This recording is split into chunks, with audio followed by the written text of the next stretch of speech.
आपका स्वागत है मेरे YouTube channel high speed classes के अंदर। आज की इस वीडियो के अंदर हम टेंस के बारे में समझने वाले हैं। तो टेंस क्या होते हैं, सबसे पहले इस बारे में समझने से पहले आपको पता होना चाहिए कि टेंस का काम कहाँ आता है। देखिए, टेंस का काम आता है समय के बारे में। समय कौन सा, जो बीत गया, समय जो चल रहा है और समय जो आने वाला है। हम केवल जब टेंस में बात कर रहे हैं तो हम समय की बात कर रहे हैं। हम टेंस में केवल समय के बारे में बात कर सकते हैं। हम समय में पीछे नहीं जा सकते, हम समय में आगे नहीं जा सकते। केवल जो कुछ पीछे घटित हो चुका उसके बारे में बात कर सकते हैं। जो चल रहा है, जो हो रहा है, उसके बारे में बात कर सकते हैं। और जो हो सकता है उसके बारे में हम बात करते हैं। तो सबसे पहले हम जब भी बात करें टेंस के बारे में तो हम समय के उस भाग के बारे में बात करें जिसके बारे में हम बात कर सकते हैं। जैसे कि सपोज डेट कि पास्ट में कोई काम हुआ, प्रेजेंट में हो रहा है और फ्यूचर में होने वाला है, तो हम केवल यही बात कर सकते हैं। इसके बाद में हम बात करेंगे, जैसे एक ये घड़ी है। एक घड़ी में क्या होता है, देखिए घड़ी में क्या होता है, समय लगातार चलता रहता है। ये घड़ी है, लगातार समय को चलता हुआ दिखाती है, इसका और कोई काम नहीं है। घड़ी लगातार समय को चलता हुआ दिखाने के अलावा कुछ काम नहीं करती है। लेकिन क्या आप घड़ी को पीछे कर दें तो क्या घड़ी में समय पीछे चला जाएगा? ऐसा हो सकता है? बिल्कुल नहीं हो सकता। क्यों? क्योंकि देखिए, घड़ी में समय पीछे नहीं जा सकता है। आप केवल घड़ी के अंदर जो आपके टाइम को वर्चुअली पीछे कर सकते हो, रियलिटी में आप पीछे नहीं कर सकते हो। ऐसे ही अगर आप समय को थोड़ा आगे कर देंगे तो घड़ी में टाइम आगे जाने वाला भी नहीं है। क्यों? क्योंकि आपने केवल घड़ी के टाइम को आगे किया है, रियल टाइम को आपने आगे नहीं किया है। सो गाइस, अगर आपको समय में आगे या पीछे जाना है तो आपके पास में कोई टाइम मशीन होनी चाहिए। एक वर्चुअल इमेज है मेरे पास टाइम मशीन की, पता नहीं कैसी दिखती है। एक मैंने ऐसी ये इमेज ली है। तो अगर हमारे पास कोई टाइम मशीन है, देखिए आज तक की मेरी जितनी नॉलेज है उसमें मुझे ध्यान नहीं है कि ऐसी कोई टाइम मशीन नाम की इस दुनिया में कोई चीज़ भी है। और अगर है तो उसमें से हम केवल पीछे जा सकते हैं या आगे जा सकते हैं। कितना पीछे या कितना आगे जा सकते हैं वो उसके बारे में मुझे कोई जानकारी नहीं है। अगर जब जानकारी होगी तो ज़रूर बताएंगे। सो गाइस, वास्तव में अगर टेंस को समझना है तो आपको किसको समझना पड़ेगा? समय को समझना पड़ेगा। और समय को समझना ही टेंस को समझना है। यहाँ पर हम बात करेंगे 3 तरह के टेंस होते हैं। वापिस सुन लीजिए, टेंस होते हैं 3 तरीके के, 3 प्रकार के टेंस होते हैं। कौन कौन से टेंस होते हैं इस बारे में समझ लीजिए। देखिए, सबसे पहले होता है पास्ट टेंस। कौन सा टेंस होता है? पास्ट टेंस, यानी भूतकाल, जो पीछे बीत चुका है। जो पीछे बीत चुका है उसे बोलेंगे पास्ट टेंस, यानी भूतकाल। जैसे कि ये जो ह्यूमंस हैं, जो हमारे प्राचीन जो मानव है, आदि मानव जिन्हें कहते थे, ये केव में रहते थे, गुफाओं में रहते थे। तो ये जो केव में रहना, गुफाओं में रहना, ये इनका भूतकाल का समय था। अभी हम बात करें प्रेजेंट टाइम की, आज के समय की। तो आज का इंसान मकान में, बंगलों में, बिल्डिंग में, जिस तरीके उसके बजट होता है, जिस तरीके से उसके पास में धन धान्य होता है, वो उस तरीके से अपनी लाइफ को सर्वाइव करता है। और तीसरे नंबर पे बात करते हैं फ्यूचर टेंस की। देखो, फ्यूचर किसी ने नहीं देखा, पास्ट देखा जा चुका है, उसके बारे में हम बात कर सकते हैं कि ऐसा था, उसके कुछ अवशेष हमारे पास बच जाते हैं। और प्रेजेंट को हम देख रहे होते हैं कि ऐसा है। पास्ट देखा जा चुका है तो उसके बारे में कुछ जानकारी है, प्रेजेंट को देख रहे हैं तो उसकी जानकारी है, बट फ्यूचर को किसी ने नहीं देखा। अब फ्यूचर को आपने देखा नहीं है, फिर भी आपको उसकी जानकारी लानी है, तो वो तो केवल एक वर्चुअल जानकारी होगी, रियल जानकारी नहीं होगी। तो जैसे हम बात करते हैं यहाँ पर, एक जैसे मार्स के ऊपर बस्ती बनाने की बात हो रही है, मार्स मंगल ग्रह के ऊपर इंसानी बस्ती बसाने की बात की जा रही है। तो क्या मालूम कैसे अगर मंगल ग्रह पे इंसानी बस्ती बसेगी तो शायद हो सकता है कि इस प्रकार के कोई जो के नाम से मकान बने और इस तरह से वहाँ पर लोग सर्वाइव करें। सो गाइज, ये हो गए पास्ट, प्रेजेंट और फ्यूचर, 3 प्रकार के टेंस। पास्ट जो बीत चुका, प्रेजेंट जो चल रहा है, फ्यूचर जो आने वाला है। अब हम बात करेंगे सभी टेंस की। सभी टेंस के 4 प्रकार होते हैं। सभी टेंस के 4 प्रकार होते हैं। नंबर 1 पर आता है कौन सा? इंडेफिनिट टेंस, जिसे बोलते हैं सिंपल फॉर्म। दूसरे नंबर पर आता है कंटिन्यूअस यानी प्रोग्रेसिव फॉर्म। तीसरे नंबर पर आता है परफेक्ट यानी perfect form. And the fourth is perfect continuous, जिसे आप बोल सकते हो परफेक्ट प्रोग्रेसिव फॉर्म। तो बात करते हैं 4 प्रकार के टेंस की। नंबर 1 इंडेफिनेट टेंस, इसको आप बोल सकते सिंपल, सबसे सिंपल भाषा, जैसे गया, आया, खाया, बैठा, उठा, चला, ठीक है। उसके बाद में गया था, उठा, बैठा, हो गया। सेकंड नंबर पे कंटिन्यूस की, कंटिन्यूस में कोई काम लगातार हो रहा है, लगातार हो रहा है, जा रहा था, जा रहा हूँ, जा रहा हूँगा, खा रहा था, खा रहा हूँ, खा रहा होऊंगा। तो इस तरीके से किसी भी काम की कंटिन्यूटी के बारे में जिसमें पता चलता है वो कंटिन्यूस टेंस हो गया। इंडेफिनेट टेंस जो काम हो में मतलब सिंपल भाषा में बात हो जाती है, बात ख़त्म। कंटिन्यूस टेंस, इसके अंदर काम की कंटिन्यूटी का पता चलता है। इसमें जो काम होता है इंडेफिनेट टेंस के अंदर वो क्या होता है, आप क्लियरली पता नहीं चलता, लेकिन कंटिन्यूस टेंस में काम की क्लियरिटी का पता चलता है कि कोई काम हो रहा है, यानी प्रोग्रेसिवली काम चल रहा है। फिर तीसरे नंबर पर आता है परफेक्ट टेंस। अब देखिए परफेक्ट का मतलब क्या होगा, कोई काम अगर कंटिन्यूटी के साथ चल रहा है तो ज़रूरी थोड़ी ना कि वो चलता ही रहेगा, कभी ना कभी तो ख़त्म होगा ना। अगर कोई काम ख़त्म होगा, ख़त्म हो चुका है, ख़त्म हो चुका था, ख़त्म हो चुका होगा, यानी ये जो बातें हैं जिसमें किसी काम के पूर्ण होने का पता चलता है वो आता है परफेक्ट टेंस में। परफेक्ट टेंस में काम के पूर्ण होने का पता चलता है, इसीलिए इसको परफेक्ट फॉर्म भी कहा जाता है, इसे बोला जाता है परफेक्ट फॉर्म। देन उसके बाद में आता है फोर्थ नंबर आता है परफेक्ट कंटिन्यूस। परफेक्ट कंटिन्यूस, अब देखो ये 2 टेंस को मिला करके बना है, एक तो मिला है ये परफेक्ट से और एक मिला है कंटिन्यूस से। कोई काम हो चुका है वो परफेक्ट और चल रहा है कंटिन्यूस। अब ऐसे बहुत से काम होते हैं हमारे जीवन में जो होते भी रहते हैं और चलते भी रहते हैं, परफेक्टली ख़त्म भी हो जाते हैं और लगातार चलते भी रहते हैं। जैसे कि बात करें एक स्टूडेंट की, एक स्टूडेंट फर्स्ट क्लास से किसी स्कूल में एंटर हुआ और फर्स्ट क्लास से स्कूल में एंटर होने के बाद में लगातार हर साल वो क्लासेस पास करता गया और इस तरीके से वो 8, 9, 10 किसी क्लास तक पहुंच गया। तो उसने जो पीछे की सारी क्लासेस थी परफेक्टली पास कर ली, तभी तो उसको आगे भेजा गया। और कंटिन्यूटी के साथ में अभी भी वो इस स्कूल में बना हुआ है, क्यों? क्योंकि अभी भी वो प्रेजेंट में इसी स्कूल में पढ़ाई कर रहा है किसी ना किसी क्लास में। तो ये आ गया परफेक्ट कंटिन्यूस, यहाँ पे काम परफेक्टली पूरा भी हो रहा है, कंटिन्यूटी के साथ चालू भी है। तो इस तरीके से इसको बोला जाता है परफेक्ट प्रोग्रेसिव फॉर्म ऑफ मतलब टाइम या टेंस। नाउ अब हम बात करेंगे नेक्स्ट पास्ट इंडेफिनिट टेंस। सबसे पहले हम पास्ट इंडेफिनिट टेंस के बारे में समझेंगे। देखिए 4 प्रकार मैंने आपको टेंस के बताए और 3 टेंस बताए। तो 3 टेंस में हर टेंस के 4 प्रकार होंगे, जैसे past indefinite, past continuous, past perfect और पास्ट परफेक्ट कंटिन्यूस। ऐसे होगा present indefinite, present continuous, present perfect और प्रेजेंट परफेक्ट कंटिन्यूस। ऐसे होगा future indefinite, future continuous, future perfect और फ्यूचर परफेक्ट कंटिन्यूस। तो सबसे पहले, क्योंकि 12 प्रकार के आपके टेंस होते हैं, तो हम जो सबसे पहले बात कर रहे हैं किसकी, पास्ट इंडेफिनिट टेंस के बारे में बात कर रहे हैं। तो कोई टेंस होता है उसकी पहचान कैसे करें, क्योंकि देखो हम लोग हैं हिंदी भाषी, हिंदी में बात करते हैं और हिंदी से ही हमें पता चलेगा कि हम किस टेंस के बारे में बात करना चाह रहे हैं। तो हिंदी वाक्यों में पास्ट इंडेफिनिट टेंस को पहचानने के लिए उसके अंत में आने वाले शब्दों पर विचार करना जरूरी है, शब्दों पर ध्यान देना जरूरी है, ये बात ध्यान रखिएगा।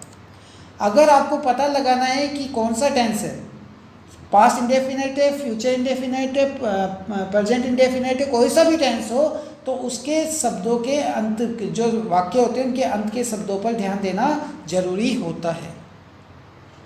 सेकंड टाइम समझिए बात को कि हिंदी वाक्यों के अंत में या, ये, ये, ता, ते, ती, था, थे, थी, इस तरीके के सेंटेंस, इस तरीके के शब्द आते हैं। हिंदी वाक्यों के अंत में या, ये, ये, ता, ते, ती, था, थे, थी, इस तरीके के शब्द आते हैं। ये दूसरे प्रकार का रूल हो गया। पहले रूल के अंदर हमें पता लगाना था कि उसके लास्ट में आता क्या है, और दूसरे नंबर पे हमें पता चल गया कि उसके लास्ट में या, ये, ई, ताते, ती, थाते, ती आदि शब्द आएंगे। फिर हम बात करेंगे तीसरे रूल की। तो तीसरा रूल क्या बोलता है कि आपको हेल्पिंग वर्ब, देखिए ये जरूरी है, हेल्पिंग वर्ब के रूप में डिड का यूज़ करेंगे और यह करेंगे वर्ब की सेकंड फॉर्म का। देखिए दो है इसके अंदर, डिड का यूज या वर्ब की सेकंड फॉर्म का यूज। तो अभी जब हम टेंस को समझेंगे और वाक्य को जब हम बनाएंगे, सेंटेंसेस को बनाएंगे, तो उसमें आपको ये चीज़ क्लियर हो जाएगी कि डिड का यूज कहाँ करना है और सेकंड फॉर्म का यूज कहाँ करना है। सो गाइस अब आगे चलते हैं। अब हम बात करेंगे पास्ट इंडेफिनेट टेंस के कुछ एग्जाम्पल्स की और उसको बनाने के लिए गोल्डन रूल्स की। देखिए रूल्स यहाँ पर बहुत इंपॉर्टेंट है। बिना, जैसे कि मैथमेटिक्स के अंदर बिना फॉर्मूले के क्वेश्चन नहीं सॉल्व होते, जैसे साइंस के अंदर मतलब जैसे आपको कोई इक्वेशंस वगैरह लर्न करनी होती है, वैसे ही इंग्लिश के अंदर, ग्रामर के अंदर, और ग्रामर में किस पार्ट के अंदर, ग्रामर के टेंस वाले पार्ट के अंदर, जो कि देखो किसी भी इंग्लिश का, जैसे कि हिंदी के अंदर व्याकरण होती है, वैसे इंग्लिश में ग्रामर जो होती है, और ग्रामर में जो टेंस होते हैं वो उसका सबसे बेसिक पार्ट है। अगर आपके टेंस मजबूत है तो सब कुछ आप ऑलमोस्ट बहुत अच्छी तरह से पकड़ कर सकते हो, ग्रिप कर सकते हो, और अच्छे फ्यूचर के अंदर एक अच्छे स्पोकर भी बन सकते हो इंग्लिश के, आप एक अच्छे वक्ता बन सकते हो। लेकिन वो चीज़ थोड़ी मेहनत मांगती है। लेकिन फ़िलहाल हम बात करेंगे इसके पास्ट इंडेफिनिट टेंस के एग्जाम्पल्स और उसके गोल्डन रूल्स की, कि किस तरीके से पास्ट इंडेफिनिट टेंस में सेंटेंसेस को बनाया जाता है। सबसे पहले बात करेंगे अफर्मेटिव सेंटेंस। अब यहाँ देखिए, समझ लीजिए, ये जो कोई भी जो टेंस होता है, 12 प्रकार के मैंने आपको टेंस बताए, और इन 12 प्रकार के टेंसेस के चार प्रकार के सेंटेंसेस होते हैं। मुख्यतः 4 प्रकार के सेंटेंस होते हैं। पहले होते हैं अफर्मेटिव, दूसरे होते हैं नेगेटिव, तीसरे होते हैं इंट्रोगेटिव, और चौथे होते हैं नेगेटिव इंट्रोगेटिव। वापस रिपीट करता हूँ, अफर्मेटिव जिन्हें हिंदी में सकारात्मक वाक्य कहा जाता है। दूसरे नंबर पर आते हैं आपके नेगेटिव, नेगेटिव का मतलब नकारात्मक। तीसरे नंबर पर आते हैं इंट्रोगेटिव का मतलब हो गया आपके क्वेश्चनवाचक, और चौथे नंबर पर आते हैं आपके नेगेटिव इंट्रोगेटिव, जिसके अंदर क्वेश्चन तो पूछा जा रहा है लेकिन नकारात्मक रूप से पूछा जा रहा है। तो अभी इस वीडियो में सभी चीज़ आगे आने वाली है। तो देखिए, सबसे पहले जब अपन बात करें पास्ट इंडेफिनिट टेंस के एग्जांपल्स की, तो उसके लिए देखिए सब्जेक्ट चाहिए अपने को, वर्ब की सेकंड फॉर्म चाहिए, ऑब्जेक्ट चाहिए। सब्जेक्ट, वर्ब की सेकंड फॉर्म और ऑब्जेक्ट। जैसे उसने मुझे देखा, ये किसका एग्जाम्पल आया? तो उसने मुझे देखा को आप कैसे लिखेंगे? इंग्लिश में आप इसका सेंटेंस कैसे बनाओगे? हिंदी में आपने लिख दिया उसने मुझे देखा, है ना। इंग्लिश में लिखोगे आप ही लुक्ड एट मी। अब यहाँ देखिए, ये जो लुक्ड लिखा हुआ है, तो इसके अंदर लुक के आगे ईडी लगा दिया। ये लुक की सेकंड फॉर्म होती है लुक्ड, तो यहाँ पर ये लुक की सेकंड फॉर्म लुक्ड हो गई, और इसके कारण आपका ये जो सेंटेंस है कंप्लीट हो गया। दूसरे नंबर पर आ गया बिजली गई। बिजली यानी इलेक्ट्रिसिटी की बात हो रही है यहाँ पर। तो बिजली गई, अब बिजली के जाने पर आप उस सेंटेंस को इंग्लिश में कैसे बोलेंगे? नॉर्मली जैसे अपने गांव में, शहर में, कस्बे में, कहीं पर भी हम रहते हैं, वहाँ पे बिजली यानी इलेक्ट्रिसिटी चली जाती है, और कोई हमसे पूछता है, हाँ भाई क्या बात है, काम क्यों नहीं कर रहे हो? बिजली गई, यही बोलोगे ना। पढ़ाई क्यों नहीं कर रहे हो? बिजली गई, अंधेरा हो गया, दिख नहीं रहा है, बच्चों को तो बहाना चाहिए। तो यहाँ पर बिजली गई, आप इसको एक सेंटेंस के रूप में इंग्लिश सेंटेंस में कैसे बदलेंगे? Electricity went out. Electricity went out. यहाँ पर ये जो गो की सेकंड फॉर्म हो गई वेंट, गो की सेकंड फॉर्म क्या हो गई? वेंट हो गई, यानी कि बिजली गई, इलेक्ट्रिसिटी वेंट आउट। फिर बात करते हैं राम भाग गया। अब ये राम जो है ये भगवान राम से रिलेटेड नहीं है, बिल्कुल भी समझ लेना। कोई लड़का है राम नाम का, और वो भाग गया, किसी कारण से भाग गया। हो सकता है उसने काम नहीं किया हो, घर भाग गया हो सकता है उसने बैटिंग कर लिया हो, उसके बाद बिना फील्डिंग किए घर भाग गया हो, लेकिन वो भाग गया। ओके, तो आप इसका सेंटेंस कैसे बनाओगे? ये हिंदी में है, हिंदी वाक्य है, इंग्लिश में इसका सेंटेंस बनेगा राम रन अवे। रन, रैन, रन, ये सेकंड फॉर्म आ गई रन की, भागने की। तो राम भाग गया, सेकंड फॉर्म आ गई इसमें, और ये आपका सेंटेंस कंप्लीट हो गया। तो ये आपकी सेकंड फॉर्म है रैन। नाउ अब बात करते हैं नेगेटिव सेंटेंस की। देखो मैंने आपको बताए थे अफर्मेटिव, देन अफर्मेटिव के बाद अब आ गए नेगेटिव सेंटेंस। और नेगेटिव सेंटेंस जैसे अफर्मेटिव को बनाने के लिए गोल्डन रूल होता है ना, वैसे ही नेगेटिव सेंटेंस को बनाने के लिए भी गोल्डन रूल होता है। तो गोल्डन रूल क्या है समझ लीजिए। इसमें देखिए सब्जेक्ट आएगा, डिड नॉट आएगा, फर्स्ट फॉर्म ऑफ वर्ब आएगी और ऑब्जेक्ट आएगा। अब आप कंपेयर कर सकते हैं, मैंने आपसे कहा था ना डिड का यूज़ होता है, सेकंड फॉर्म का यूज़ होता है। तो ये देखो सेकंड फॉर्म का यूज़ जहाँ हो रहा है वहाँ डिड का यूज़ नहीं हो रहा है, और जहाँ डिड का यूज़ होगा वहाँ सेकंड फॉर्म का यूज़ नहीं होगा, वहाँ पे वर्ब की फर्स्ट फॉर्म का यूज़ होगा। वापस बता देता हूँ, डिड का यूज़ जहाँ है वहाँ वर्ब की फर्स्ट फॉर्म है, और जहाँ वर्ब की सेकंड फॉर्म है वहाँ डिड का यूज़ नहीं है।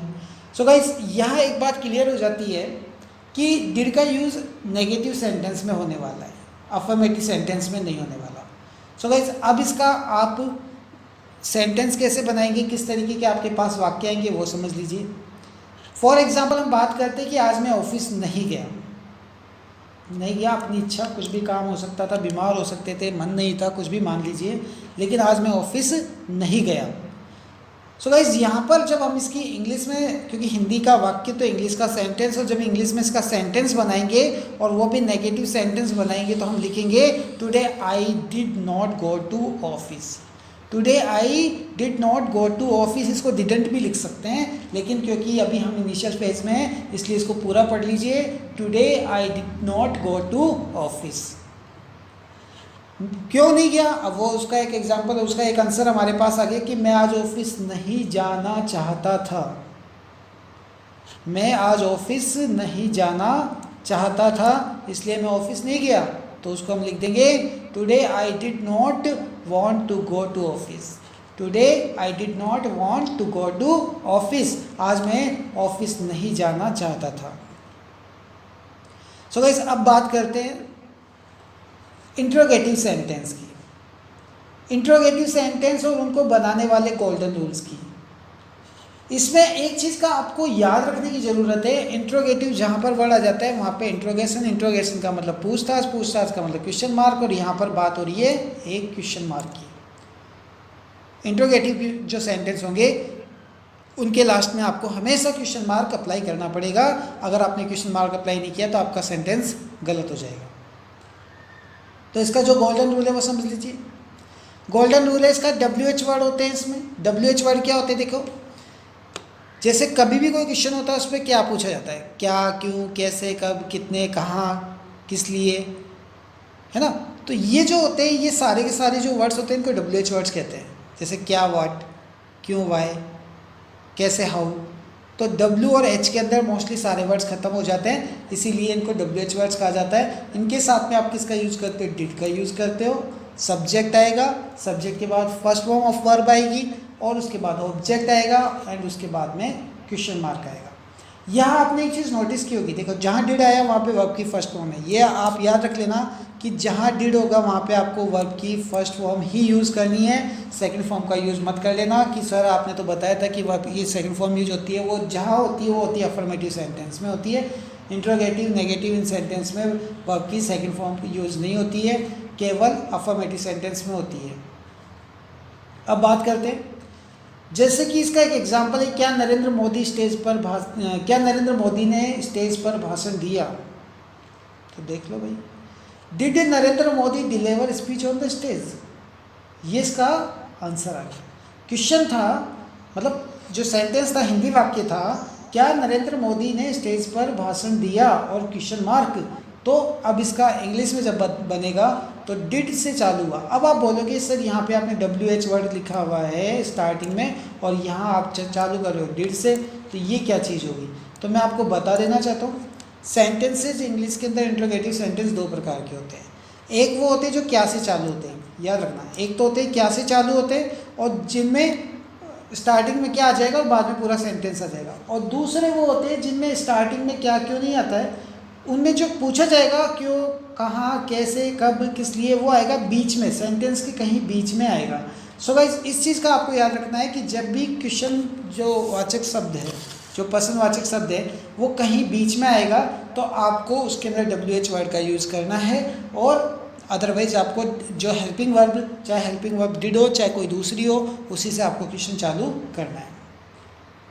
तो दूसरी बात करते हैं, क्या आप 10 बजे स्टेशन पर पहुँचे। क्या आप 10 बजे स्टेशन पर पहुँचे, तो ये पहुँचे तो पास्ट की बात हो गई ना।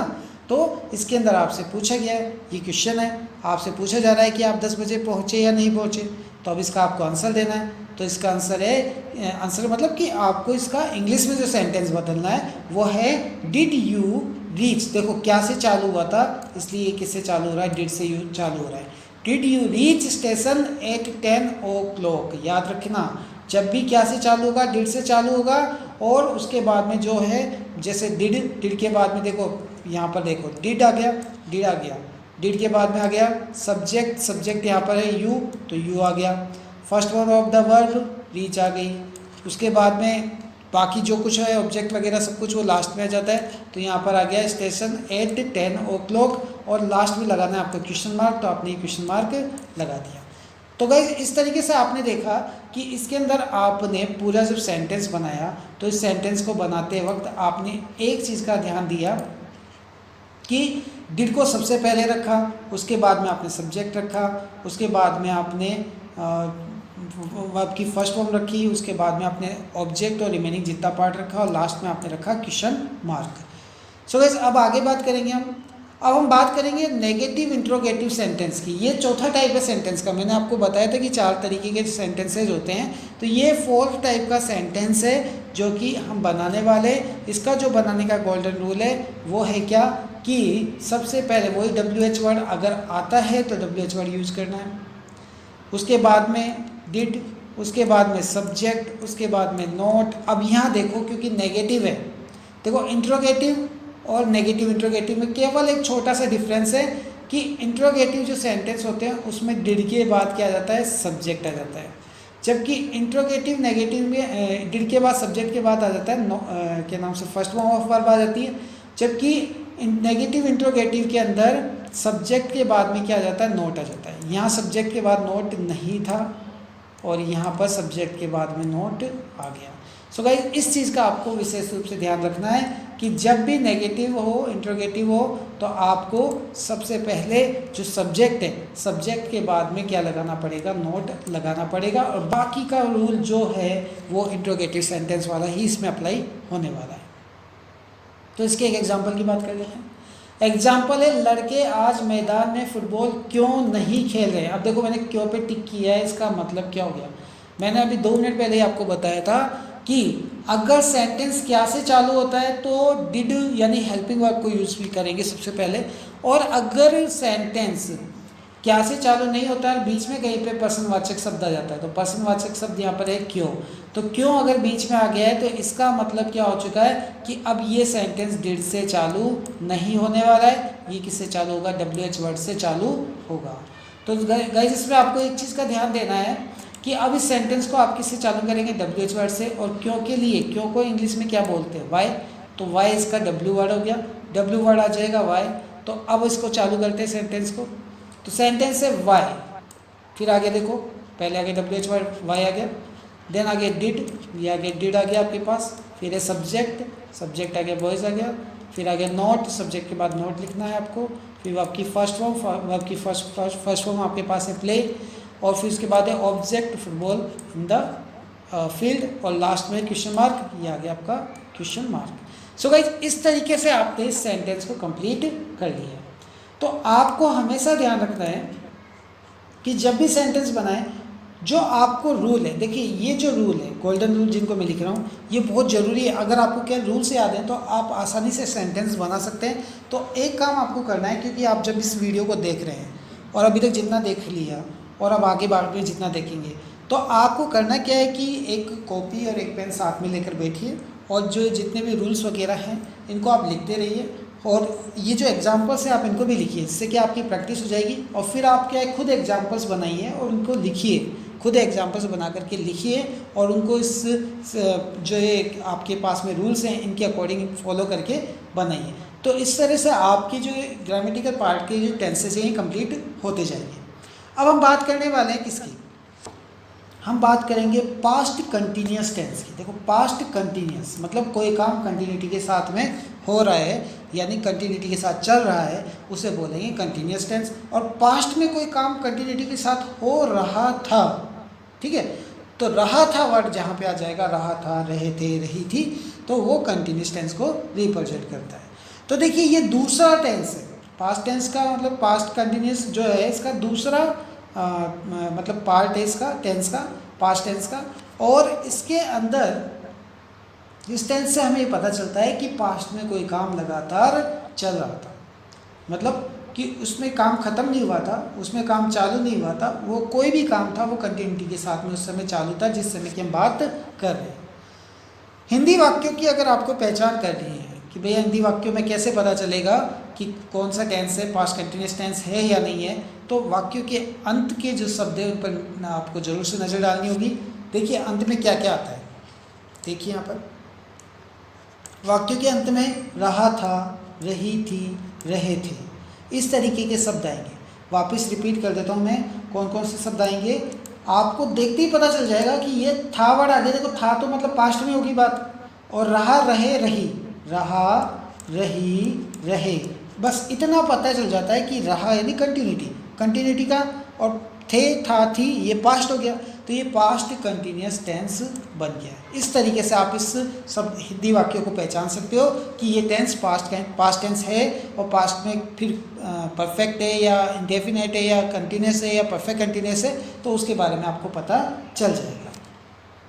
सो गाइज अब आगे चलते हैं, आगे बात करते हैं टेंस के किसी भी पार्ट में। वैसे तो इसके बारे में हम पिछले जो पार्ट के अंदर समझ चुके हैं, लेकिन इसमें भी समझ लीजिए कि टेंस के किसी भी पार्ट में 4 प्रकार के वाक्य बनते हैं। टेंस के किसी भी पार्ट में कितने 4 प्रकार के वाक्य बनते हैं। सबसे पहले होते हैं अफर्मेटिव जिन्हें पॉजिटिव कहा जाता है, अफर्मेटिव जिन्हें पॉजिटिव कहा जाता है। दूसरे नंबर पर आते हैं नेगेटिव, तीसरे नंबर पर आते हैं इंट्रोगेटिव, और चौथे नंबर पर आते हैं इंट्रोगेटिव नेगेटिव। एक बार वापस रिपीट कर लेते हैं कि कौन कौन से 4 प्रकार के जो सेंटेंस बनते हैं हमारे। नंबर 1 पर कौन से थे, नंबर 1 पर थे अफर्मेटिव पॉजिटिव, नंबर 2 पर थे आपके पास नेगेटिव, नंबर 3 पर थे आपके पास इंट्रोगेटिव, और नंबर 4 पर थे इंट्रोगेटिव नेगेटिव। तो ये आपके 4 प्रकार के सेंटेंसेस बनते हैं किसी भी पार्ट में। 12 तरह के मैंने आपको टेंस बताए हैं, हर टेंस में ये 4 प्रकार के जो वाक्य आपके पास बनकर आते हैं मुख्यतः। अब हम बात करते हैं सबसे पहले अफर्मेटिव सेंटेंस।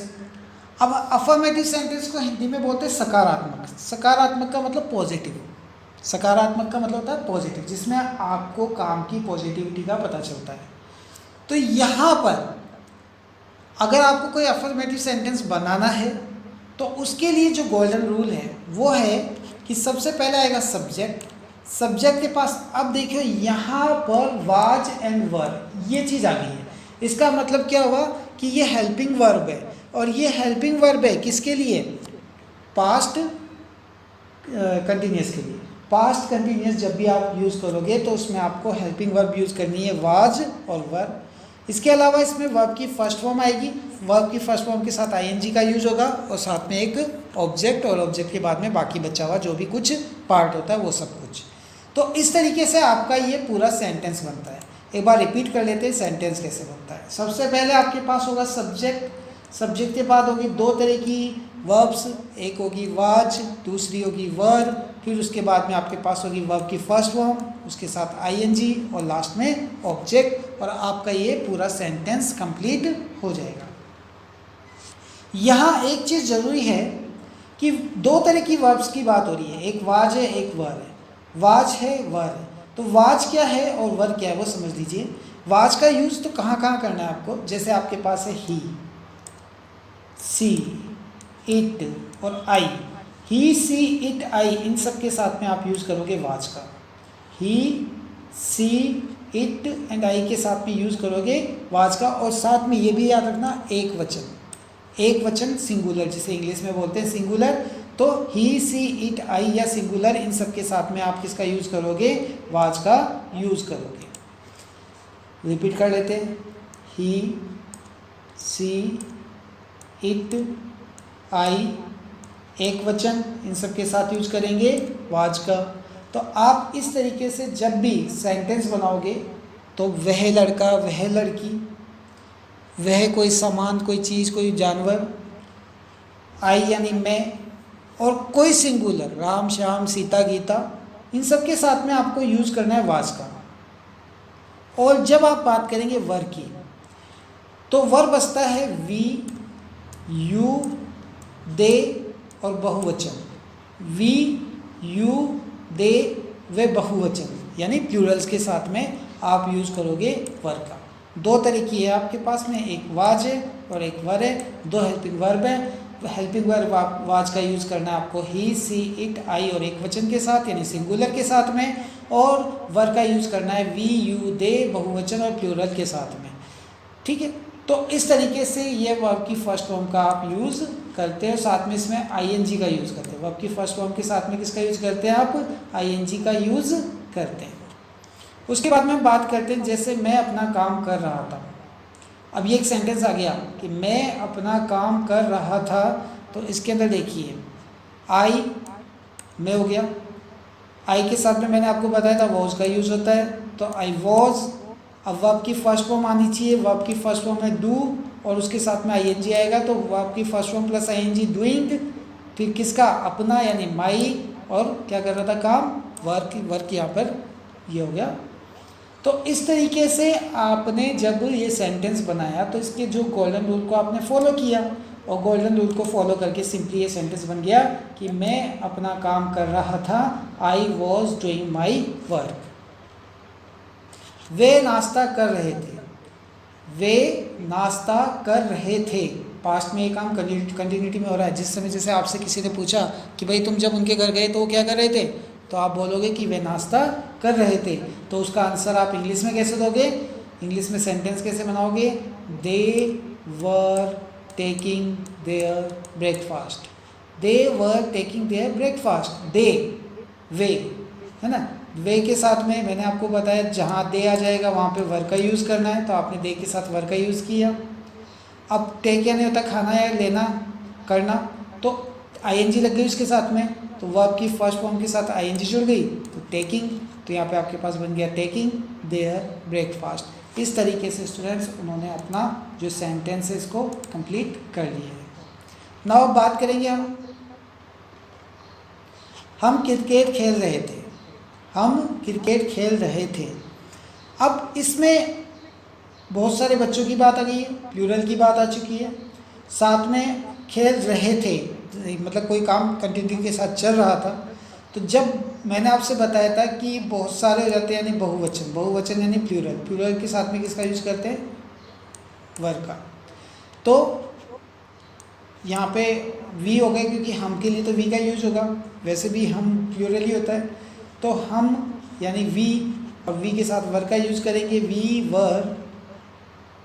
ये देखो यहाँ पे क्रिकेट की बात हो रही है, तो यहाँ पे आपके पास में देखो ये इंडिया का फ्लैग आ गया। क्रिकेट देख, चलो यहाँ पे खेल नहीं रहे, देख तो रहे, तो यहाँ देखिए कि we were playing cricket, we were playing cricket, हम क्रिकेट खेल रहे थे, वी वर प्लेइंग क्रिकेट। तो इस चीज़ को आपको ध्यान देना है कि जब भी आपके पास में वी, यू, दे आ जाए या प्लूरल आ जाए, देखो वी तो हम वैसे भी बहुत सारे लोगों की बात हो रही है, वी को ही हम बोलते हैं, और उसके साथ में आपने वर्ब का यूज़ करना है, तो वी वर, फिर प्ले के साथ में आईएनजी, जो वर्ब की फर्स्ट फॉर्म के साथ आईएनजी लगा दी, प्लेइंग, और क्या खेल रहे थे? क्रिकेट खेल रहे थे। और देख लो यहाँ पे क्रिकेट खेल तो नहीं रहे, लेकिन कम से कम क्रिकेट देख तो रहे हैं।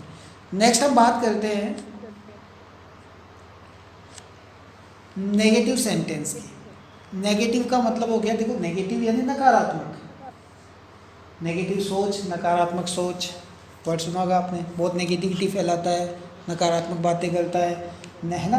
तो नेगेटिव का मतलब क्या? नकारात्मक, जिसमें चीज़ों के अंदर ना नुक्कड़ नहीं कहा जाता है, वो होता है नकारात्मक। अब नकारात्मक की जब हम बात करते हैं तो नेगेटिव सेंटेंस को बनाने के गोल्डन रूल की बात करते हैं, और इसका जो गोल्डन रूल है वो है subject plus was, were, not, verb की first form, ING and object. Subject, फिर है वाज वर्ब जो कि हेल्पिंग वर्ब है, उसके बाद में नॉट आएगा, फिर वर्ब की फर्स्ट फॉर्म आएगी, वर्ब की फर्स्ट फॉर्म के साथ में आईएनजी यूज़ करना है, और आपको ऑब्जेक्ट का यूज़ करना है। और इस तरीके से इस गोल्डन रूल के थ्रू आपका ये जो सेंटेंस है ये कंप्लीट हो जाता है। यहाँ पर एक जो ज़रूरी बात है ध्यान देने के लिए वो है कि अगर सेंटेंस में कई बार जैसे सेंटेंस आता है कि मैं ये काम कभी नहीं करूँगा, कभी नहीं, नेवर, है ना, ये जो नेवर वाला जब सेंटेंस आ जाता है तो वहाँ पे नॉट नहीं लिखना है आपको। वापस बता देता हूँ, अगर किसी सेंटेंस में आपके पास में नेवर आ जाता है, अगर किसी सेंटेंस में आपके पास जो हिंदी वाक्य में आता है कभी नहीं, तो उसमें आपको जो मेन वर्ब होगी, मेन वर्ब से पहले आपको नेवर लिखना है, लेकिन नोट का यूज़ नहीं करना है। इस चीज़ को आपको याद रखना पड़ेगा। इससे रिलेटेड सेंटेंस अभी बता देंगे हम आपको। अब यहाँ देखिए, फॉर एग्जाम्पल अपन एक बात करते हैं कि रोहित रोज स्कूल नहीं जा रहा था यानी कि कंटिन्यूटी के साथ में बात हो रही है, और रोज स्कूल नहीं, यहाँ पे नेगेटिविटी की बात हो रही है कि वो नहीं जा रहा था। तो इसका मतलब कि अब हम इसका जब सेंटेंस बनाएंगे तो गोल्डन रूल को प्ले करते हैं। गोल्डन रूल हमें क्या बोलता है कि सबसे पहले आपको यूज करना है सब्जेक्ट, यहाँ पे सब्जेक्ट है हमारे पास रोहित, देन उसके बाद में है वॉज वर्ब, तो रोहित है सब्जेक्ट, मैंने क्या बताया था सिंगुलर है, सिंगुलर के साथ में क्या आएगा, वॉज आएगा, तो यहाँ पे आ गया वॉज, सिंगुलर के साथ में आ गया वॉज। फिर आ गया नॉट, क्योंकि नहीं जा रहा था। फिर वो आपकी फर्स्ट फॉर्म और आईएनजी दोनों जुड़कर आते हैं, तो गोइंग। और फिर बाकी है ऑब्जेक्ट, और इसमें बचा हुआ जो कुछ भी है, to go, going to school, और उसके बाद में जो एवरीडे वगैरह जो कुछ एक्स्ट्रा बच गया, वो सारी चीज़ें इसके अंदर इंक्लूड हो गई। तो एक तरह से वापस इसको समझ लीजिए, रोहित रोज स्कूल नहीं जा रहा था, गोल्डन रूल के according subject was not verb first form यानी कि आईएनजी गोइंग, और ऑब्जेक्ट स्कूल एवरीडे। ये आपने एक सेंटेंस को बना दिया। नेक्स्ट सेंटेंस के लिए बात करते हैं, वे लड़ाई कभी नहीं कर रहे थे। अब ये जो आपका मैंने यहाँ पे बताया था ना कि कभी नहीं अगर आ जाएगा तो क्या करोगे, वो कभी नहीं आ गया, और कभी नहीं आएगा तो मेन वर्ब के बाद में आपको नेवर, सॉरी मेन वर्ब से पहले आपको नेवर लिखना है, तो मेन वर्ब है आपके पास में, उससे पहले आपको नेवर लिखना है। तो यहाँ देख लो, ये दो भालू हैं, खड़े हैं, एक दूसरी तरफ दांत दिखा रहे हैं, लेकिन लड़ नहीं रहे, तो आप बोलोगे वे लड़ाई कभी नहीं कर रहे थे। ये दोनों जो भालू है ये झगड़ा नहीं कर रहे थे। अब इसको आप सेंटेंस के फॉर्म में बताएंगे, दे वर नेवर फाइटिंग। दे, ये तो आपके पास आ गया सब्जेक्ट, वॉज वर लगेगा, दे के साथ में वर्ड लगता है, फिर उसके बाद में आएगी मेन वर्ब के, फिर उसके बाद में आएगी क्या नाम से हेल्पिंग वर्ब आ गई वर के बाद में आ गया जो फाइट है वह इसकी मेन वर्ब है, और उससे जस्ट पहले आपको लिखना है नेवर, तो आपने लिख दिया नेवर, और मेन वर्ब है फाइट से के साथ में आएंगे जाएगा, फाइटिंग हो जाएगा, तो फाइटिंग से पहले आपने नेवर लिख दिया, और ये आपका सेंटेंस कंप्लीट हो गया। वापस बता देता हूँ इसमें रूल कैसे प्ले हुआ है। रूल बोलता है कि कभी नहीं आएगा, कभी नहीं आएगा तो आपको यूज़ करना है नेवर का, और किससे पहले, मेन वर्ब से पहले। तो मेन वर्ब है आपकी फाइट, और फाइट के साथ में आईएनजी जुड़ गया तो ये हो गया फाइटिंग। तो फाइटिंग से पहले आपने किसका यूज़ कर लिया, नेवर का यूज़ कर लिया, और उससे पहले हेल्पिंग वर्ब आएगी वर्ब, क्योंकि सब्जेक्ट आपके पास क्या था दे, और दे के साथ में यूज़ होता है वर्ब का, तो दे वर नेवर फाइटिंग, तो ये दोनों झगड़ा नहीं कर रहे हैं। सो गाइज इस तरीके से आपका ये सेंटेंस कंप्लीट हो जाता है। नेक्स्ट अब हम चलते हैं, मैं उसके साथ खाना नहीं खा रहा था। मैं उसके साथ खाना नहीं खा रहा था, ये जो अब जैसे मान लीजिए कि सपोज डेट आप किसी पार्टी में गए और आपका कोई दोस्त है वो चिकन मटन उड़ाने वाला है, और आपके घर में चिकन मटन चलता नहीं है, और आपके मम्मी पापा ने आपको उसके पास बैठे हुए देख लिया, तो उनका तो सीधा मन में ये सब जाएगा ना कि हाँ ये भी खा रहा होगा। तो वो आते ही घर पे पूछेंगे, हाँ भाई तू अपने दोस्त के साथ बैठा था जो चिकन मटन खाता है, तो आप क्या बोलोगे कि मैं बैठा ज़रूर था लेकिन मैं उसके साथ खाना नहीं खा रहा था। क्यों? क्योंकि आप अलग प्लेट में खाना खा रहे थे। तो I was not having dinner with him, I was not having dinner with him, मैं उसके साथ में खाना नहीं खा रहा था। देन हम बात करेंगे, वह मुझे कार चलाना नहीं सिखा रहा था। वह मुझे कार चलाना नहीं सिखा रहा था, मतलब इसमें नकारात्मक वाक्य, सिखाना नहीं है इसको। तो उसका आप जब एक सेंटेंस बनाओगे वाक्य का, तो आप क्या लिखोगे, देखो सब्जेक्ट है वह, सब्जेक्ट है वह यानी ही के साथ यूज होता है वॉज का, वॉज के बाद में आएगी नॉट, नॉट के बाद में टीच, टीच के साथ में आईएनजी जुड़ गया टीचिंग, है ना। अब मी, क्योंकि मुझे, है ना, तो मुझे, और फिर क्या नहीं सिखा रहा था, कार ड्राइविंग नहीं सिखा रहा था, ठीक है। ड्राइविंग भी लिख सकते हो, लेकिन उसमें क्योंकि इसमें कार चलाने की बात आ चुकी है इसलिए इसमें आपने इसको कार इसमें इंक्लूड कर दिया। सो गाइस, इस तरीके से ये जो सेंटेंस बन गई ये सारे नेगेटिव सेंटेंस हैं। और आपने देखा कि इन सभी सेंटेंसेस में एक ही चीज़ प्ले हुई है। सबसे पहले सब्जेक्ट, ये देख लीजिए सारे सब्जेक्ट है, ये सब्जेक्ट है, ये सब्जेक्ट है। उसके बाद में वॉज वर्ब, दोनों में से कौन सी आती है? अगर सब्जेक्ट सिंगुलर है तो वॉज, अगर प्लूरल है दे है तो वर्ब, आई के साथ में वॉज का, ही के साथ में वॉज का यूज़। उसके बाद नॉट आ गया। अब एक सेंटेंस है जिसमें नेवर आया है, क्यों? क्योंकि देखो मैंने आपको क्या बताया था कि जहाँ पर कभी नहीं आएगा वहाँ पर क्या आएगा? नेवर आएगा, नॉट नहीं आएगा। तो यहाँ नेवर आ गया और बाकी आ गया फाइटिंग, किसी में आ गया गोइंग, किसी में आ गया हैविंग डिनर, किसी में आ गया टीचिंग। तो इस तरीके से आपके ये सेंटेंसेस कंप्लीट हो जाते हैं। अब हम बात करते हैं नेक्स्ट इंट्रोगेटिव सेंटेंस की। इंट्रोगेटिव करना यानी पूछताछ करना।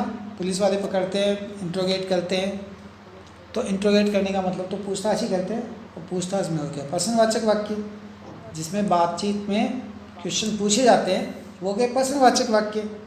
तो इंट्रोगेटिव सेंटेंस के अंदर अपन बात करते हैं कि जो इस सेंटेंस में पहला शब्द होता है, अगर यदि क्या हो गया, जैसे क्या से चालू हुआ, तो क्या से चालू हुआ तो हेल्पिंग वर्ब आएगी। ये मैं आपको ऑलरेडी बता चुका हूँ कि अगर सेंटेंस में पहला वर्ड अगर क्या है तो हेल्पिंग वर्ब से सेंटेंस चालू होगा।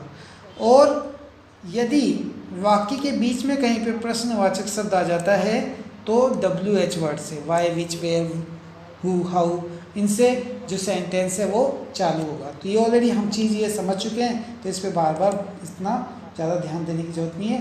तो ये चीज़ हमारी ऑलरेडी हो चुकी है, लेकिन क्योंकि रूल्स हैं तो ये एक बार मैं आपको साथ के साथ बताता रहूँ और आप इनको लिखते रहो, जिससे कि आप इनको याद कर लो और याद करने में आपको आसानी रहेगी। और जैसे वीडियो को पॉज कर लो, पॉज करके लिख लो, और वीडियो तो है ही आपके पास में, कंटिन्यूटी के साथ में आप कभी भी देख सकते हो। अब हम बात करेंगे इंट्रोगेटिव सेंटेंस बनाने के गोल्डन रूल की। गोल्डन रूल देखिए ये सबसे ज़रूरी है।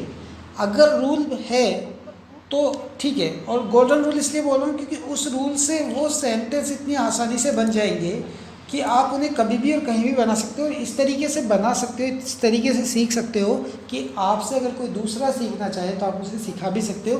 कब? जब आपको खुद इन रूल्स के बारे में जानकारी होगी। अगर आपको ये रूल्स पता है तो आप इस सेंटेंस को सिखा सकते हो, और आपको रूल्स नहीं पता है तो आप भी सेंटेंस को नहीं सिखा सकते। अब हम बात करें इसका गोल्डन रूल है। सबसे पहले आएंगे WH वर्ड। WH वर्ड के बाद में आएगा वॉज वर्ड। वॉज वर्ड के बाद में आएगा सब्जेक्ट। सब्जेक्ट के बाद में आएगा वर्ब की फर्स्ट फॉर्म। उसके बाद में आएगा ING, फिर आएगा ऑब्जेक्ट। रिपीट करें क्या क्या हुआ? तो देखिए सबसे पहले आ गए WH वर्ड आ गए, फिर वॉज वर्ड आ गया, फिर सब्जेक्ट आ गया, फिर वर्ब की फर्स्ट फॉर्म आ गई, फिर ING आ गई, फिर ऑब्जेक्ट आ गया और फिर क्वेश्चन मार्क आ गया। ठीक है। मोस्टली जितने भी आपके पास में जितने भी जो टेंस के जितने भी पार्ट हैं उसमें जब भी इंट्रोगेटिव सेंटेंस जब आएंगे तो यही रूल अप्लाई होगा। केवल जो चेंज होती जाएगी वो होती जाएगी हेल्पिंग वर्ब। हेल्पिंग वर्ब बदलेगी, बाकी सारी चीज़ें ऑलमोस्ट जो है वो कंटिन्यूटी के साथ चलती जाएगी।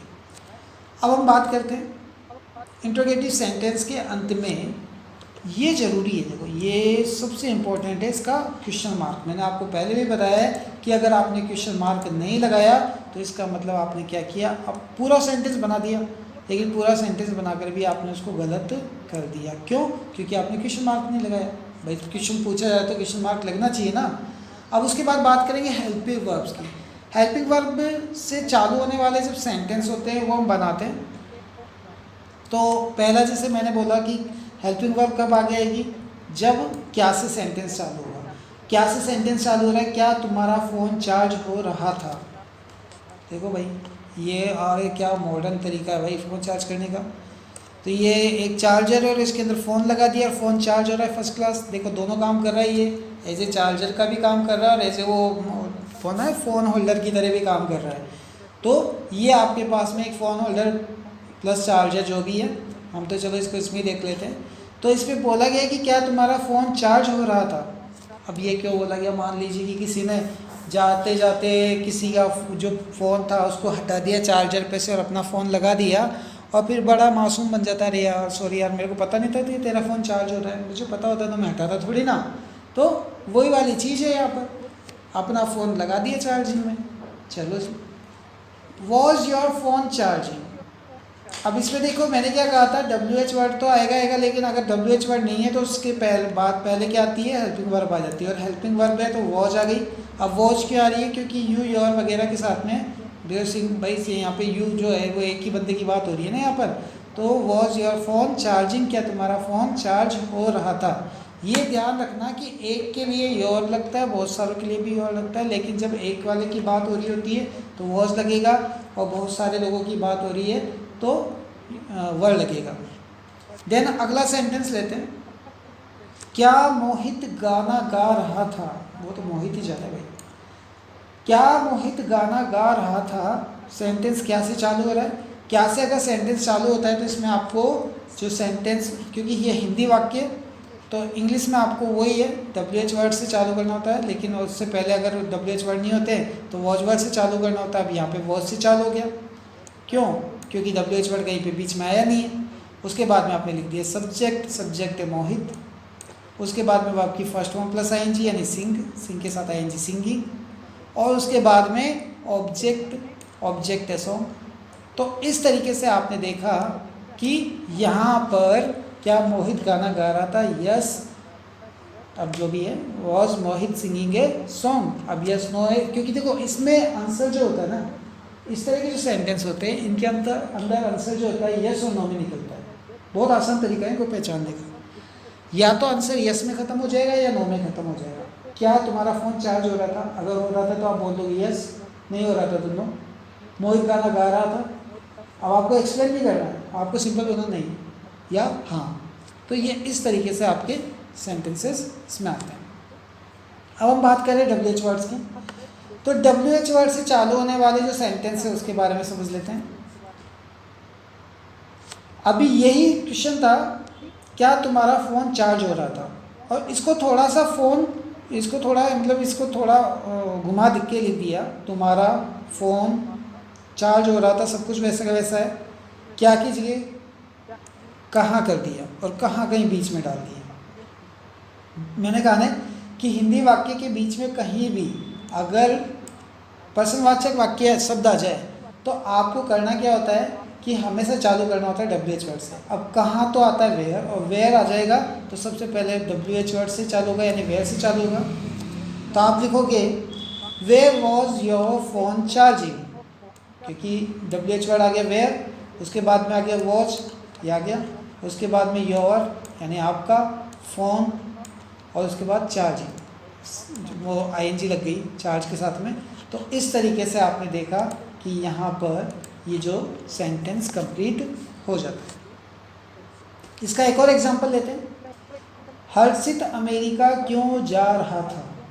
हर्षित अमेरिका क्यों जा रहा था, ये आपके पास में एक सेंटेंस है, हिंदी वाक्य, इसको बोलेंगे हिंदी वाक्य, और इंग्लिश में इसको कन्वर्ट करना है। देखो क्यों बीच में आ गया, से वाक्य के बीच में कहीं पर प्रश्नवाचक शब्द आया है तो आपको देखते ही पता चल जाएगा कि ये WH से चालू होने वाला सेंटेंस है। अब क्यों है तो क्यों होता है वाई, तो ये W से चालू होगा। किससे चालू होगा, W से, तो ये W से चालू होने वाला सेंटेंस है। उसके बाद में ये हर्षित है, हर्षित एक सिंगुलर है तो इसके लिए वॉज लगेगा, फिर सब्जेक्ट आ जाएगा और बाकी की जो सारी चीज़ें इंक्लूड कर देंगे। तो देखिए वाई, WH वर्ड में वाई आ गया, फिर वॉज आ गया, फिर हर्षित आ गया सब्जेक्ट। वो आपकी फर्स्ट फॉर्म क्या है, गो प्लस ING गोइंग, गो प्लस ING गोइंग, और फिर कहाँ, टू अमेरिका। तो इस तरीके से आपने देखा कि आप इस रूल को फॉलो करते हैं और इस रूल को फॉलो करके आसानी से सेंटेंसेस बना सकते हैं। तो गाइस आपको ये याद रखने हैं, रूल्स ज़रूर लिख लो या इनको याद कर लो। जो भी है वैसे लिखा हुआ हमेशा याद रहता है, ये याद रखना, लिखा हुआ है वो हमेशा याद रखता है। एक वो बोलते हैं कि जो पुराने जो व्यापारी होते थे तो वो बोलते थे कि पहले लिख पाछे दे, काम पड़े कागज़ से ले। समझ में आई बात कि पहले लिख लो, बाद में कुछ भी दे दो, जो भी सामान देना है या पैसा देना है। क्यों? क्योंकि जब आप भूल जाओगे तो आपका कागज़ आपको बार बार याद दिलाता रहेगा कि भाई तुमने उसको इतने पैसे दिए थे या उसने तुमसे इतने पैसे लिए थे। तो ये कहावत है, उसको आप याद रखो। और ये जो गोल्डन रूल्स वगैरह हैं इनको लिखते जाओ जितना हो सके, इसको मतलब अच्छी तरह से समझते जाओ। नाउ स्टूडेंट्स, अब बात करेंगे next interrogative negative sentence. Interrogative negative sentence ये होते इंट्रोगेटिव सेंटेंस जैसे ही हैं। मैंने आपको बोला था ना कि इंट्रोगेटिव नेगेटिव और इंट्रोगेटिव सेंटेंस में कोई ज़्यादा अंतर नहीं होता है। और हिंदी में इनको बोलते हैं नकारात्मक वाक्य, नकारात्मक प्रश्नवाचक वाक्य। तो इसमें बस एक छोटा सा होता है क्या कि ये जो नेगेटिव आता है तो इसमें कहीं पर एक नोट लग जाता है। इन वाक्यों में केवल एक छोटा सा नोट यूज़ करना है और आपका इंट्रोगेटिव नेगेटिव में बदल जाएगा। तो इसका जो गोल्डन रूल है वो समझ लीजिए। गोल्डन रूल है कि देखो, जो अभी लास्ट हमने जो स्लाइड देखी थी उसके अंदर हमने ये सीखा था, जो इंट्रोगेटिव सेंटेंस थे उसके अंदर हमने ये सीखा था कि WH word, was word, subject, first form of verb plus उसमें ING होना चाहिए था, ऑब्जेक्ट प्लस क्वेश्चन मार्क। लेकिन यहाँ एक ये नोट है, ये इसमें से गायब हो गया। तो इसमें मतलब उसमें नोट नहीं था और इसमें ये नोट इंक्लूड हो गया। तो इस तरीके से आपका ये सेंटेंस बन गया। तो एग्जाम्पल की बात करते हैं। वह मुझसे बात क्यों नहीं कर रहा था। ठीक है, वह मुझसे बात क्यों नहीं कर रहा था। तो इसका आप देखो, यहाँ पर ये बच्चे हैं, 5 बच्चे हैं, अलग अलग कार्टून नेटवर्क पे वगैरह पे तुमने देखा होगा ऐसा कोई एनिमेटेड। तो उसके अंदर देखा होगा आप लोगों ने कि ये मैं इसमें ये कि सिम्बॉलिक बता रहा हूँ कि देखो 5 बच्चे हैं, या बच्चे के एक तो कुत्ता है, 4 बच्चे हैं और एक कुत्ता है। तो ये चारों एक दूसरे से बिल्कुल ऐसे लग रहा है कि कटे कटे हैं, एक दूसरे से बिल्कुल भी बात नहीं कर रहे हैं। तो इसमें हमसे पूछा गया कि मुझसे बात क्यों नहीं कर रहा था। तो why was he not talking to me. अब यहाँ एक थोड़ी सी देखो यहाँ गड़बड़ हो गई। फर्स्ट फॉर्म ऑफ वर्ब के साथ में प्लस ING भी लगाना था, ING। ये स्लाइड बनाते वक्त की गलती हो गई होगी, तो उसके लिए मैं समझ चाहता हूँ आपसे, लिख देते हैं यहाँ पे, ये हो गया ING। तो यहाँ पर आपने लिख दिया ING। तो देखिए फर्स्ट फॉर्म ऑफ वर्ब के साथ में ING आपने इंक्लूड कर दिया। तो why was he not talking to me, ये talking, talk plus ING, talking to me. और वह मुझसे बात क्यों नहीं कर रहा था। तो क्यों जहाँ आ गया वहाँ पे WH वर्ड पहले आएगा, और WH वर्ड आ गया तो क्यों यानी वाई, फिर वॉज क्योंकि सिंगुलर है, एंड सब्जेक्ट हो गया वह यानी ही, नॉट क्योंकि नहीं है, नकारात्मक वाक्य है, फिर वाक्य फर्स्ट फॉर्म प्लस ING। तो टॉक के पास ING लग गया, टॉकिंग, एंड किसके साथ, ऑब्जेक्ट के साथ में, टू मी, और लास्ट में आपका जरूरी है क्वेश्चन मार्क। देन अपन बात करेंगे, क्या वे दोनों एक दूसरे से बात नहीं कर रहे थे। क्या वे दोनों एक दूसरे से बात नहीं कर रहे थे। तो इसका जब अपन सेंटेंस बनाएंगे तो होगा, देखो वे दोनों, 2 जनों की बात हो रही है, 2 की बात हो रही है, प्लूरल हो गया, प्लूरल हो गया तो वर हो गया। और वर दे बोथ, वे यानी दे, दोनों यानी both, were they both not talking to each other, एक दूसरे से बात नहीं कर रहे थे। जैसे ये दोनों एक दूसरे से बात नहीं कर रहे, ये दोनों भी एक दूसरे से नहीं कर रहे, ये भी नहीं कर रहे, और ये तो बिल्कुल ही नहीं कर सकते। तो इस तरीके से आपने देखा कि were they both not talking to each other, क्या वे दोनों एक दूसरे से बात नहीं कर रहे थे। सो गाइस, अब चलते हैं नेक्स्ट, पास्ट परफेक्ट टेंस में। देखो हमने 2 टेंस कर लिए हैं, हमने पास्ट इंडेफिनेट कर लिया है, हमने पास्ट कंटिन्यूस कर लिया है। अब हम आ चुके हैं पास्ट परफेक्ट टेंस में। और परफेक्ट का मैं आपको बता चुका था कि वो काम, वो टेंस, वो समय का काल जिसमें किसी काम के पूरा हो चुके का पता चलता है, उसे बोलते हैं पास्ट परफेक्ट टेंस। तो हिंदी वाक्यों के अंत में चुका था, चुकी थी, चुके थे, या था, थे, थी आदि शब्द इसमें आते हैं। दूसरी चीज़ है कि पास्ट परफेक्ट टेंस में हेल्पिंग वर्ब होती है हेड, याद रखना, इसमें हेल्पिंग वर्ब होती है हेड। अब हेड का यूज़ किसके साथ करना है, ये कोई इसमें वो दिक्कत ही नहीं है, सबके साथ हेड का यूज ही होगा, क्योंकि एक सिंगल ही हेल्पिंग वर्ब है।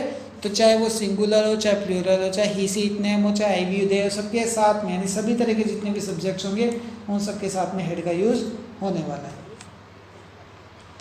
साथ में इसमें होती है वर्ब की थर्ड फॉर्म। देखो सेकंड फॉर्म आपने की थी पास्ट इंडेफिनेट में use, first form plus ING use की थी कंटिन्यूस में। इसमें आप यूज़ करोगे वर्ब की थर्ड फॉर्म का, तो वर्ब की थर्ड फॉर्म का यूज़ आपको इसमें करना है। तो देखिए सब जो इसका रूल है, subject plus head plus third form of verb plus object, ठीक है। ये आपके पास में इसका जो गोल्डन रूल है जिससे आप इस सेंटेंस को बनाते हैं। जैसे कि हम खाना खा चुके थे, हम खाना खा चुके थे, ये हमारे पास एक सेंटेंस है। तो चुके थे यानी ये काम कंप्लीट हो चुका था। यानी जब आपसे किसी ने पूछा, सपोज दैट कि आप किसी से बात कर रहे हो और आप बात कर रहे हो, सामने वाले ने आपसे पूछ लिया कि यार उस समय जब मैं तुम्हारे घर आया था तो क्या तुम खाना खा चुके थे क्या, तो आप बोलोगे हाँ हम खाना खा चुके थे। तो उस सेंटेंस को जो आप इंग्लिश में, ये वाक्य है तो हिंदी वाक्य हो गया, इंग्लिश में आपको बदलना है। और चुके हैं वर्ड इसमें आ चुका है तो इसमें हेड यूज़ होने वाला है प्लस सब्जेक्ट प्लस वर्ब की थर्ड फॉर्म प्लस ऑब्जेक्ट, यानी ये कौन सा टेंस हो गया, पास्ट परफेक्ट टेंस हो गया। तो इसका जो बनेगा we had eaten food, we had eaten food, eat ate eaten, eat ate eaten हो गई ना थर्ड फॉर्म। भाई ईट हो गई फर्स्ट फॉर्म, एट हो गई सेकंड फॉर्म, थर्ड फॉर्म हो गई ईटन, तो ये वर्ब की थर्ड फॉर्म होती है।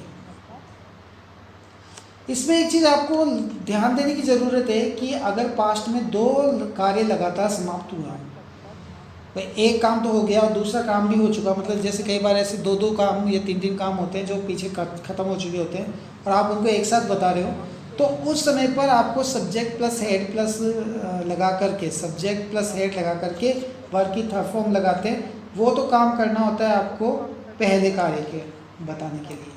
पहले कार्य को बताने के लिए आपको करना क्या होगा, सब्जेक्ट प्लस हेड लगाकर वर्ब की थर्ड फॉर्म लगा देंगे, वो तो आप करेंगे पहले कार्य के लिए। और दूसरे कार्य के लिए करेंगे आप पास्ट इंडेफिनिट टेंस। अब पास्ट इंडेफिनिट टेंस आपको पता ही है, वो जो हमने सबसे स्टार्टिंग में पढ़ा था, उस टेंस का यूज़ करेंगे जिसमें वर्ब किया तो सेकंड फॉर्म का यूज़ कर लेंगे और या फिर डिड का यूज़ कर लेंगे, वो डिपेंड करता है सेंटेंस पर। तो अब यहाँ पर एक सेंटेंस है, जैसे ये जो सेंटेंस है ना भाई, आप बिलीव नहीं करोगे, मेरे बचपन में मैंने मेरे टीचर से, मेरे जो इंग्लिश के टीचर थे, उन्होंने ये सेंटेंस हमको सिखाया था। तब से ये सेंटेंस मैं जब भी मैं मतलब पढ़ता हूँ या पढ़ाता हूँ इंग्लिश ग्रामर, तो ये सेंटेंस कभी ना कभी यूज़ आता ही है, बुक में भी आ जाता है, मैं भी पढ़ा देता हूँ और आप देखोगे अधिकतर ये सेंटेंस आपको मिल ही जाएगा। तो इस सेंटेंस में क्या है कि मेरे स्टेशन पर पहुँचने से पहले ट्रेन जा चुकी थी। दो काम है यहाँ पर, स्टेशन पर पहुँचने से पहले ट्रेन जा चुकी थी।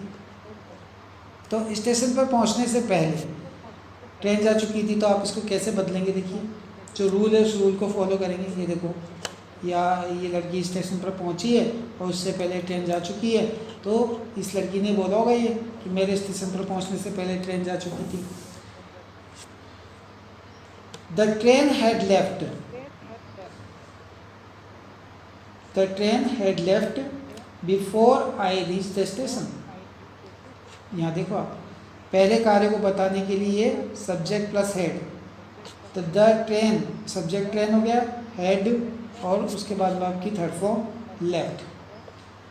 तो the train had left away before I, अब देखो यहाँ पे रीच्ड, सेकंड फॉर्म आ गई थी, पास्ट इंडेफिनिट टेंस बन गया, बिफोर आई सेकंड फॉर्म आ गई reached the station.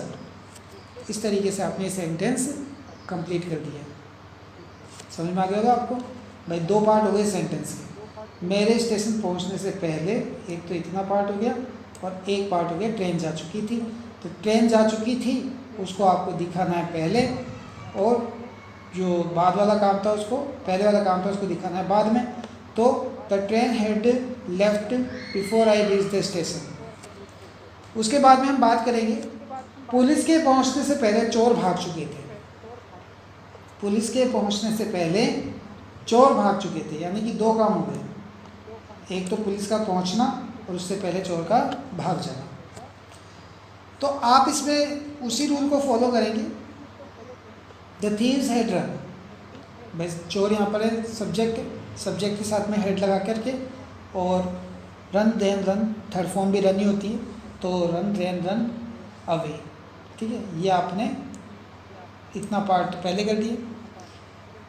The thieves had run away before reached police. Police के पहुंचने से पहले चोर भाग चुके थे। तो इस तरीके से आप इन सेंटेंसेस को बनाते हैं। नाउ हम बात करेंगे अब इस चीज़ का यहाँ पर एक जरूर से ध्यान देना जरूरी है कि सेंटेंस में बिफोर लिखा हुआ है। बिफोर जैसे आ जाता है ना कई बार सेंटेंस में बिफोर यानी पहले, पहले ये वर्ड आ रहा है ना कि मेरे पहुंचने से पहले या कुछ भी करने से पहले, पुलिस के पहुंचने से पहले, तो ये बिफोर वाला जो आ गया लिखा हो तो सेंटेंस का जो लास्ट पार्ट होता है वो पास्ट परफेक्ट टेंस में लिखते हैं, जो अभी हम ऑलरेडी कर चुके हैं। और जो बिफोर के बाद में पहले पार्ट को पास्ट इंडेफिनिट में, वो जो मैंने आपको बताया था ना बीच में से दो हिस्से करके बता रहा था मैं, वो यही चीज़ थी यहाँ पर भी। अब हम नेक्स्ट बात करेंगे अफर्मेटिव सेंटेंस, सकारात्मक वाक्य, उसको बनाने के लिए गोल्डन रूल की।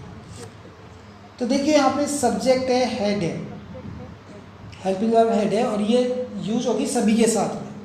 वर्ब की थर्ड फॉर्म यूज़ करनी है आपको और ऑब्जेक्ट यूज़ करना है। जैसे कि फॉर एग्जाम्पल हम बात करते हैं, हम अपना गृह कार्य का पूर्ण कर चुके थे। हम अपना गृह कार्य पूर्ण कर चुके थे, मतलब ये काम आप पूरा कर चुके थे पास्ट के अंदर। तो we had completed our homework, क्योंकि गृह कार्य तो होमवर्क ही हो गया। अब गृह कार्य मोस्टली स्कूल से मिलता है आपको, तो we had completed our homework. तो सब्जेक्ट आ गया वी, फिर आ गई हैड, फिर वर्ब की थर्ड फॉर्म कंप्लीट का कंप्लीटेड, फिर ऑब्जेक्ट हो गया ओवर होमवर्क, ये हमारा ऑब्जेक्ट हो गया और बाकी बचा हुआ हो गया। तो इस तरीके से आपने ये अपना सेंटेंस कंप्लीट कर लिया। तो गाइस आपको जब भी सेंटेंस बनाना है आप केवल रूल को ओबे कीजिए, रूल को फॉलो कीजिए। अगर आप रूल को फॉलो कर रहे हैं तो आप आसानी से सेंटेंसेस बना सकते हो। एक और एग्जांपल लेते हैं, वह खाना खा चुका था। वह खाना खा चुका था यानी ही हैड ईटन फूड।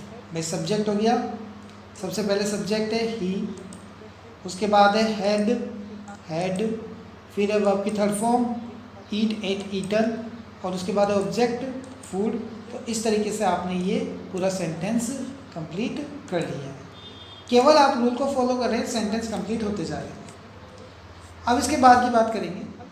अब हम बात करते हैं नेगेटिव सेंटेंस की। अभी हमने बात की थी अफर्मेटिव सेंटेंस की, सकारात्मक।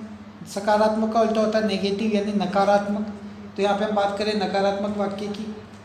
नेगेटिव सेंटेंस को जो बनाने का गोल्डन रूल है वो है subject plus head plus note plus third form of verb plus object. Subject head third form of verb, object केवल एक क्या चेंज हुआ कि यहाँ पर आपने नोट लगा दिया। देख लो यहाँ पर ये जो सब्जेक्ट है ये भी सब्जेक्ट है, ये हेड है ये भी हेड है, ये थर्ड फॉर्म ऑफ वर्ब है ये भी थर्ड फॉर्म ऑफ वर्ब है, ये ऑब्जेक्ट है ये ऑब्जेक्ट है। बट यहाँ पर कहीं पर भी नोट नहीं है क्योंकि ये अफर्मेटिव यानी सकारात्मक थे। सकारात्मक को नकारात्मक केवल एक ही तो शब्द बना देता, नहीं, ना, नुकुर, वो हो गया नोट आ गया और आपका जो सेंटेंस है ये नकारात्मक हो गया।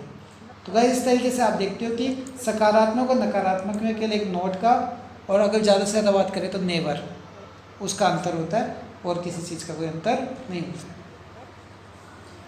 अब इसमें आ गया मैंने शेर कभी नहीं देखा। मैंने शेर कभी नहीं, अभी आ गया ना कभी नहीं, तो ये ले भाई शेर देख लो। इसने बोला मैंने शेर कभी नहीं देखा, हमने उसको शेर दिखा दिया, देख लो ऐसा तैसे।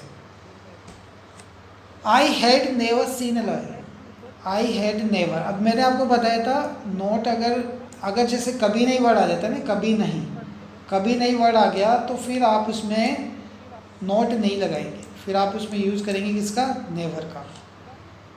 तो मैंने शेर कभी नहीं देखा, I had never seen a lawyer. तो ये हमारा जो है सेंटेंस कंप्लीट हो चुका है। अब हम बात करेंगे नेक्स्ट सेंटेंस की।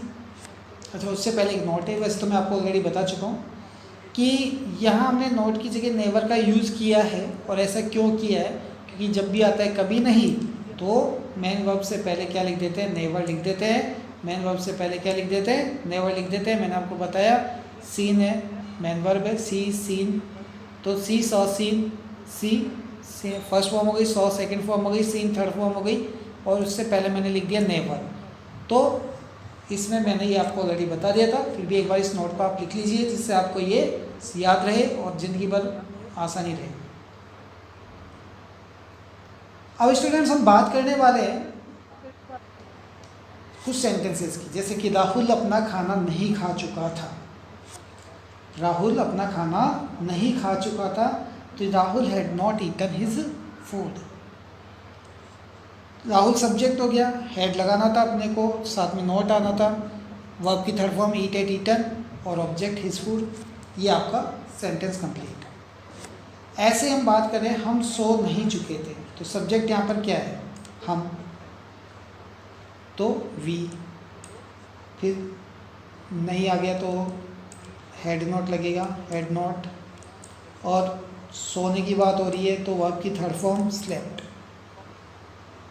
उसके बाद में आ गई इंट्रोगेटिव सेंटेंस जिसमें पूछताछ होने वाली है, पूछताछ करने वाला इंट्रोगेटिव सेंटेंस, जिसका जो गोल्डन रूल है वो समझते हैं हम अभी। तो इसमें जो गोल्डन रूल गिवन है कि WH वर्ड आएगा सबसे पहले अगर है तो, यानी कि अगर क्वेश्चनवाचक जो शब्द है वो सेंटेंस के बीच में, वाक्य के बीच में कहीं आता है तो WH वर्ड का यूज करते हैं। उसके बाद हेड, उसके बाद सब्जेक्ट, उसके बाद वर्ब की थर्ड फॉर्म, उसके बाद ऑब्जेक्ट एंड लास्ट में क्वेश्चन मार्क। अब इसका एग्जांपल लेते हैं। क्या तुम टहलने जा चुके थे? क्या तुम टहलने जा चुके थे? तो had you went to walk, had you went to walk, क्या तुम टहलने जा चुके थे? तो देखो क्या स्टार्टिंग में आ गया, जब क्या आ जाता है पहले तो हेल्पिंग वर्ब से चालू होगा, हेल्पिंग वर्ब है हैड। सब्जेक्ट हो गया यू, तो सब्जेक्ट हो गया you. Third form of verb हो गई गो वेंट। यार इसमें थोड़ा सा ये गड़बड़ हो गया, यहाँ पे गोन होना चाहिए, had you gone to walk, यहाँ पे गोन होगा, थोड़ा ये तो सही नहीं करता काम। Had you gone to walk, go went gone है ना, तो यहाँ पे वर्ब की थर्ड फॉर्म होगी गोन, ठीक है, तो ये थोड़ा याद रखना आप इसमें, had you gone to walk, ठीक है, गो वेंट गोन, ठीक है, और फिर वो उसके बाद में क्वेश्चन मार्क लगा दिया। यहाँ पे ये घूमने जा रहे हैं, देख लो। अब आगे की बात करते हैं। क्या वे खाना खा चुके थे? क्या वे खाना खा चुके थे? Had they eaten food, had they eaten food, क्या वे खाना खा चुके थे? Had they eaten food. आप कौन सी किताब पढ़ चुके थे? आप कौन सी किताब पढ़ चुके थे? तो यहाँ पे आप लिखेंगे विच बुक, कौन सी आ गया ना, देखो ये कौन सी वर्ड आ गया तो आ गया विच, तो विच आ गया तो WH वर्ड, WH वर्ड सबसे पहले आएगा, फिर आ जाएगा बुक, हैड यू रीड। अब इसमें क्या होता है कि विच हैड बुक, ये थोड़ा जमता नहीं है, देखो अजीब बात नहीं लगेगा, तो इसमें आएगा विच बुक हैड यू रीड। उसके बाद में बात करेंगे गोविंद की परीक्षा कब खत्म हो चुकी थी? गोविंद की परीक्षा कब खत्म हो चुकी थी? तो आप इसका लिखोगे when had Govind, when had Govind, कब बीच में आया, तो कब आया, तो WH वर्ड सबसे पहले आ गया, फिर हेड आ गया, फिर गोविंद आ गया, तो गोविंद क्योंकि गोविंद की, फिर एग्जामिनेशन, फिर कंप्लीट का हो गया कंप्लीटेड, और लास्ट में क्वेश्चन मार्क। तो इस तरीके से आपका ये इंट्रोगेटिव जो सेंटेंस है वो बन चुका है परफेक्ट के अंदर। अब हम बात करेंगे नेगेटिव इंट्रोगेटिव की। ये आपका फोर्थ टाइप है, तो फोर्थ टाइप है नेगेटिव इंट्रोगेटिव सेंटेंस, जो कि सेंटेंस का चौथा तरह का वाक्य है। इसका जो सबसे पहले गोल्डन रूल देख लेते हैं। गोल्डन रूल है कि WH वर्ड हो गया, WH वर्ड के बाद में हेड आ जाएगा, फिर सब्जेक्ट आ जाएगा, फिर नॉट आ जाएगा, थर्ड फॉर्म ऑफ वर्ब आ जाएगी, फिर ऑब्जेक्ट आ जाएगा और लास्ट में क्वेश्चन मार्क। WH वर्ड अगर है तो, ये तो हेड तो है ही साथ जो हेल्पिंग वर्ब है, subject, not, third form of verb, object and question mark. For example हम बात करते हैं कि क्या आप खाना नहीं खा चुके थे? क्या आप खाना नहीं खा चुके थे? ये खाना है। तो यहाँ पर है had you not eaten food, had you not eaten food. फिर उसके बाद पे है भाई आप कौन सी किताब नहीं पढ़ चुके थे, तो आप लिखोगे, ये किताबें आ गई। Which book had you not read brother, which book had you not read brother. उसके बाद में आ गया past continuous perfect, sorry past perfect continuous tense. ये हमारे पास में जो पास्ट का चौथे प्रकार का लास्ट टेंस है। इस टेंस में है कि सबसे पहले किसी भी काम को, किसी वाक्य को काम के जारी रहने का पता चलता है, वो भी किस में, पास्ट में। कोई काम हो भी रहा है, कंप्लीट भी हो रहा है, फिर भी जारी भी है। काम के शुरू होने के समय दिया जाता है और वाक्य के अंत में रहा था, रही थी, रहे थे, ये शब्द आते हैं। मतलब कि भैया वो 10 बजे से या 2 दिन से या 2 महीने से या 2 साल से कुछ भी काम है तो उसका एक टाइम आपको दिया जाएगा। इसमें अफर्मेटिव सेंटेंस बनाते वक्त का जो गोल्डन रूल है वो है कि सब्जेक्ट, सब्जेक्ट के बाद में हैड बीन, वर्ब की फर्स्ट फॉर्म के साथ आईएनजी, उसके बाद में ऑब्जेक्ट, इसमें सिंस, फॉर और टाइम। ये सिंस फॉर ये किस लिए होता है, टाइम के लिए होता है। 2 तरह के टाइम होते हैं इसमें, एक होता है पीरियड ऑफ टाइम और दूसरा होता है पॉइंट ऑफ टाइम। तो सबसे पहले हम बात कर रहे हैं कि जब समय, देखो प्रत्येक सब्जेक्ट के साथ एडमिन लगाकर वर्ब की फर्स्ट फॉर्म लगा के लास्ट में आईएनजी लगा देते हैं, तो ये हो गया। दूसरा है, ये ऑलरेडी इसमें गोल्डन रूल में हमने लिख दिया, सब्जेक्ट प्लस एडमिन वर्ब की first form plus ING plus object plus since for plus time. ठीक है, समय को दिखाने के लिए फॉर या सिंस का यूज़ करते हैं, ये रहा यहाँ पे सिंस या फॉर का यूज़ कर रहे हैं। अगर निश्चित समय जिसे पॉइंट ऑफ टाइम कहते हैं तो उसको दिखाने के लिए सिंस का यूज़ करते हैं। जैसे कि since Tuesday, since 1980, 1998, since morning, since 4 o'clock। तो यहाँ पर सिंस आ जाता है जिसमें आता है पॉइंट ऑफ टाइम, निश्चित समय। दूसरे नंबर पे आता है पीरियड ऑफ टाइम, यानी कि समय अवधि, उसके लिए फॉर लगाते हैं। जैसे फॉर 2 days, 2 दिनों से, फॉर 3 months, 3 महीनों से, 5 hours, 5 घंटों से। इसका पहला एग्जांपल लेते हैं, सीमा सुबह से अपनी गुड़िया से खेल रही थी। तो ये इसका पहला एग्जांपल है। तो यहाँ देखो, ये सीमा नाम की बच्ची और अपनी गुड़िया के साथ में खेल रही है। तो जो अपने पास में गोल्डन रूल है उससे हम बनाते हैं। देखिए, सबसे पहले सब्जेक्ट आएगा सीमा, फिर एडमिन आ गया, वर्ब की first form plus ING playing, object with dolls, since morning, क्योंकि पॉइंट ऑफ टाइम है, सिंस मॉर्निंग आ गया तो पॉइंट ऑफ टाइम आ गया। ठीक है,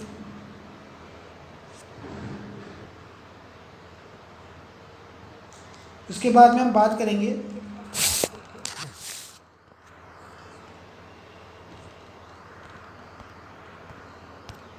वे दोनों भाई 2 घंटे से अपने खेत में पानी दे रहे हैं। तो वे दोनों भाई 2 घंटे से अपने खेत में पानी दे रहे थे। ठीक है, ये आपके पास में एक सेंटेंस है। तो इस सेंटेंस के अकॉर्डिंग हम जब बात करेंगे, दोज 2 brothers, वो दोनों भाई है ना, तो those 2 brothers had been watering their field for 2 hours, 2 घंटे से। इसमें पीरियड ऑफ टाइम आ गया। तो पीरियड ऑफ टाइम में आता है for 2, for 3 hours, for 5 days, इस तरीके से आता है। तो यहाँ पे for 2 hours आ गया। दूसरे नंबर पर है कि वह लड़की सन 1995 से इस शहर में रह रही थी। वह लड़की सन 1995 से इस शहर में रह रही थी। तो इसको आप लिखेंगे द गर्ल हैड बीन, ये वर्ब की मतलब हेल्पिंग वर्ब प्लस बीन लग जाता है, और वर्ब की first form plus ING living in this city. और क्योंकि ये पॉइंट ऑफ टाइम दे रखा है 1995, तो सिंस 1995 ये आपके पास में इसका हो गया सेंटेंस। अब आपके पास अलग से वाक्य वो है कि वे औरतें 3 घंटे से कपड़े धो रही थी। तो देख लो, अब ये तो एक ही औरत है और पता नहीं कितनी देर से धो रही होगी, क्योंकि 3 घंटे में तो पूरे मोहल्ले के कपड़े धो देगी, वॉशिंग मशीन है इसके पास। लेकिन फिर भी अपन बात कर लेते हैं कि वे औरतें 3 घंटे से कपड़े धो रही थी। तो those women had been washing their clothes for 3 hours. ठीक है, वे औरतें, दोज वुमेन हैड बीन, यहाँ पे हेल्पिंग वर्ब प्लस बीन लग जाएगा, फिर वॉश के साथ आएंगे वॉशिंग देयर क्लॉथ ऑब्जेक्ट, फिर फॉर 3 आवर्स, 3 घंटे से, ये पीरियड ऑफ टाइम आ चुका है। ठीक है, फिर आता है नेगेटिव सेंटेंस। नेगेटिव सेंटेंस में क्या होता है, हेड के बाद नोट लगा देते हैं। जैसे कि जो भी वो अपना रूल होता है उसमें केवल इतना सा चेंज आता है कि जो भी अपने पास हेल्पिंग वर्ब होती है, हेड बीन की जगह हेड नॉट बीन हो जाएगा। तो इसका जो गोल्डन रूल समझ लीजिए, सबसे पहले आएगा सब्जेक्ट, फिर आएगा हेड, फिर नॉट, फिर बीन, फिर वर्ब की first form plus ING plus object, since, for, time. इस तरीके से आपका ये सेंटेंस बनेगा। इसमें हम बात कर लेते हैं सेंटेंस की। तो मुझे सोमवार से बुखार नहीं हो रहा था। मुझे सोमवार से बुखार नहीं हो रहा था। ठीक है, तो आप इसमें क्या लिखोगे, I had not been suffering, I had not been suffering from fever since Monday. अब क्योंकि सोमवार से, ये इसके अंदर पॉइंट ऑफ टाइम आ गया है ना, तो इसीलिए सिंस लग गया है।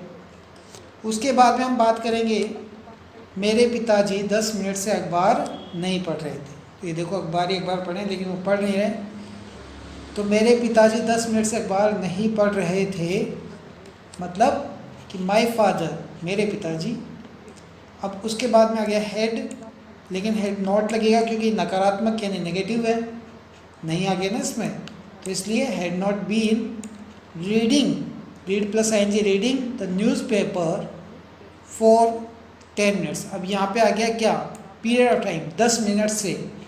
सिंस मंडे, देखो यहाँ मंडे, सिंस मंडे आ गया तो मंडे से, और 10 मिनट से पीरियड ऑफ टाइम, ये पॉइंट ऑफ टाइम है सिंस मंडे और ये है पीरियड ऑफ टाइम 10 मिनट से, इसलिए इसमें फॉर का यूज़ हुआ है। ये बार बार मैं इसलिए बता रहा हूँ क्योंकि इसी में कन्फ्यूजन होता है।